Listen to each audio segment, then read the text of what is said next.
Hello everyone, আমার একটা নতুন মিনি ব্লগে তোমাদের সবাইকে অনেক ওয়েলকাম। তো আজকে দুপুরবেলা লাঞ্চ সেরে আমাদের একটু বেরোনোর প্ল্যান ছিল।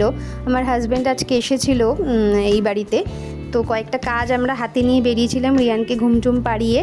তো ফার্স্টেই গেছিলাম হচ্ছে টেলারিং শপে। আমার শাশুড়ি মায়ের কয়েকটা ব্লাউজ ছিল, সেগুলো অনেক দিন ধরেই পড়েছিল, বানাতে দেওয়া হচ্ছিল না, তো সেই কাজটা আগে মেটালাম।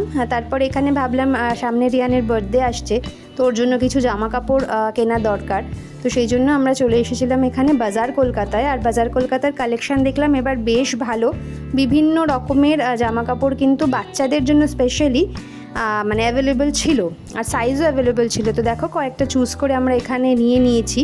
তো শপিং কমপ্লিট করে আমরা বেরোলাম, তারপরে খেয়ে নিলাম এক কাপ গরম গরম চা। তো বাইরে বেরোলে আমার একটু দুধ চা খেতে ইচ্ছা করে, তাই একটুখানি চা খেলাম। আর এই দোকানটা অনেক পুরনো, অনেক ফেমাস, যারা নর্থ কলকাতায় থাকো তারা অবশ্যই চিনবে। তো এখানে দেখো বিভিন্ন রকমের চপ এখানে রয়েছে, গরম গরম পেঁয়াজি ভাজা হচ্ছে, আর প্রতিটা চপই কিন্তু খেতে ভীষণই ভালো, যে কটা আমরা টেস্ট করেছি। তো একটা সিঙ্গারা এখানে আমরা টেস্ট করলাম, তারপরে বাড়ির জন্য কিছু চপ নিয়ে নিয়েছিলাম। তো সেগুলো বাড়িতে এসে চপ তার সাথে মুড়ি আর চা, এটা তো একদম বাঙালিদের ফেভারিট কম্বিনেশন, তো সেটাই খেলাম সন্ধেবেলা। তারপরে বরের আবদারে এখানে বানাচ্ছিলাম একটুখানি চিলি চিকেন রাতের ডিনারে।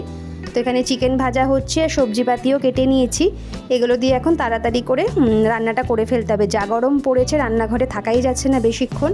তাই তাড়াতাড়ি রান্না সেরে চটপট ডিনারটা সেরে নিলাম। তারপরে এখানে খেয়ে নিলাম হচ্ছে একটুখানি আইসক্রিম। Thanks for watching.